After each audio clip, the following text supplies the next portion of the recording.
Eu sou Vanessa Heinrich, ginecologista, especialista em reprodução assistida e ginecologia endócrina. E sejam bem-vindos ao nosso artigo comentado em 10 minutos do nosso Leia Mais Artigos. O artigo que eu escolhi trazer para vocês hoje e comento é um artigo de revisão sobre espessamento endometrial, que é uma questão importante na nossa prática da ginecologia. Quando intervir, quando biopsiar o endométrio segundo a medida do espessamento dele no ultrassom. Esse artigo ele é uma revisão narrativa, que é como o capítulo de um livro, onde os autores eles escolhem o que eles gostam e o que fazem sentido para eles para publicação. É muito diferente de uma revisão sistemática, em que o grupo eles passam um pente fino em tudo que já foi publicado sobre o tema, sobre as perguntas que eles estão fazendo, e o que tem qualidade eles têm que compilar os resultados e sintetizar esses resultados sobre tudo que já existe naquela publicação. Uma revisão sistemática seria melhor eu trazer para vocês porque tem um nível de evidência muito melhor, mas eu não encontrei nenhuma revisão sistemática publicada sobre o tema. Nós temos muitos guidelines, mas eles são bem discordantes sobre os limites do endométrio e sobre as condutas. E nós temos também outras revisões narrativas mais antigas. Então eu escolhi essa revisão narrativa, que é uma revisão publicada em 2021 por um grupo indiano, numa revista que não é tão importante, mas é uma revista indexada do PubMed. E eu gostei bastante de ler essa revisão, achei bem interessante e trago para vocês. Bom, primeiro ele comenta como o endométrio é um órgão dinâmico ao longo da vida reprodutiva. O endométrio é um tecido que ele é responsivo aos hormônios ovarianos, ou os ovarianos produzidos endogenamente, ou os hormônios exógenos, os tomados por medicações ou reposições hormonais. Ele responde ao estrogênio com espessamento, crescendo, se multiplicando, e a progestagênios com a sua transformação, decidualização. E com a retirada ou com a queda da progesterona, ele responde desabando ou menstruando quando a paciente cicla. Na pós-menopausa, com sangramento, o cutoff do espessamento para investigação ele é quase que praticamente bem definido. Mas em pós-menopausa sem sangramento não existe qualquer consenso. Ele vai mostrar alguns buracos na literatura que existem pra gente, como nesse caso. Esse artigo ele discute o valor de espessamento endometrial para investigação em pré e perimenopausa sintomática com sangramento, pós-menopausal com e sem sangramento e mulheres em TH em reposição hormonal e em uso de tamoxifeno também.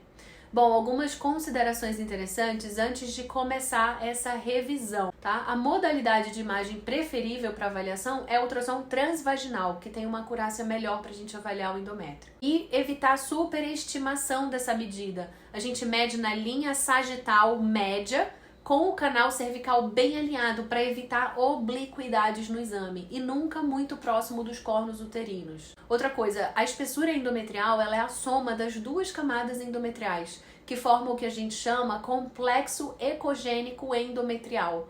Para nós, no Brasil, a gente resume em ecoendometrial, esse nome ecoendometrial na nossa simplificação. Agora, atenção!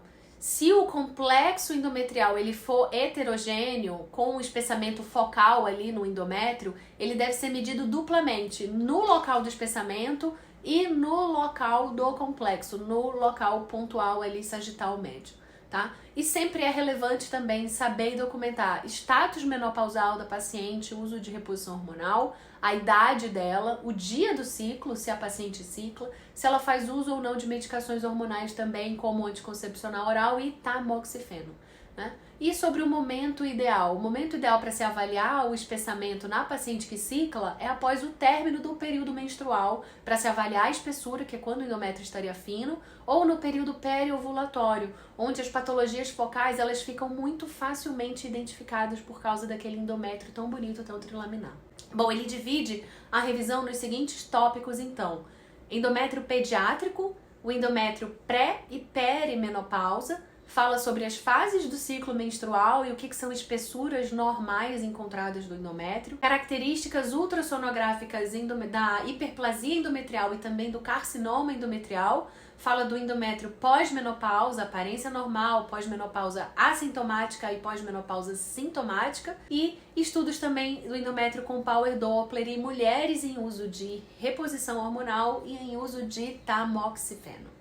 Bom, vamos lá. O endométrio pediátrico. Na recém-nascido, o eco endometrial, ele é uma linha muito fina e comumente existe uma camada líquida, um fluido coletado, o que é normal nessa faixa etária e é muito anormal nas pacientes pós-menopausadas. Quando a gente tem um eco endometrial entre 6 e 8 milímetros, isso implica numa menarca iminente. Isso é um dado interessante pra gente. 2. Endométrio na pré e perimenopausa. Primeiro, o que é pré-menopausa? É quando os ciclos são regulares ou irregulares, mas ela ainda está no seu período reprodutivo, não tem ainda alterações físicas ou hormonais da menopausa. Já a perimenopausa, o que é? É a transição que pode acontecer muitos anos antes da menopausa, em que os ciclos eles se tornam caracteristicamente irregulares. Acontecem flutuações do estrogênio e de outros hormônios e que levam a sintomas menopausais, como sintomas vasomotores e alterações do humor em diferentes intensidades e frequência. Bom, fases durante o ciclo menstrual, o que é normal do endométrio? No período menstrual, menstruando, o eco endometrial é fino, ele tem entre 1 e 4 milímetros. Já na fase proliferativa, que acontece entre 5 e 14º dia mais ou menos do ciclo, ele vai atingindo uma aparência estriada e trilaminar e chega a ter 16 milímetros no período final, que é o período periovulatório dessa fase proliferativa.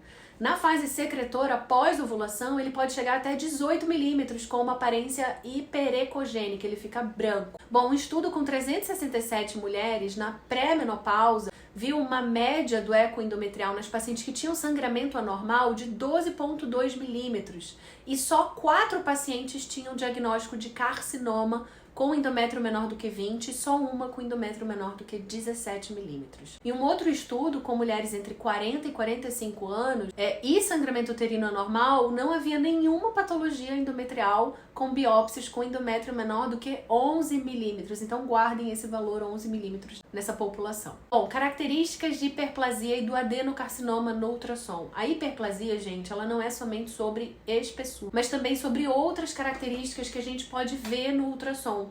Então, mesmo com endométrio eco abaixo da espessura limite, mas se tiver um espessamento focal ou uma heterogeneidade estranha, diferente, ele deve ser considerado anormal e deve ser investigado. Então, não se liguem somente na espessura do endométrio. Agora, um endométrio heterogêneo, irregular, com lesões de massa, polipóide, coleção líquida, fluida na cavidade, invasão do miométrio com a disruptura do halo subendometrial, e já é sugestivo de carcinoma endometrial mais até do que de hiperplasia. E o endométrio aumentado nas pacientes que têm SOP, obesidade, necessitam também de uma avaliação histológica, mesmo em pacientes jovens. Então, esse é o recado, não se apeguem somente à espessura do endométrio.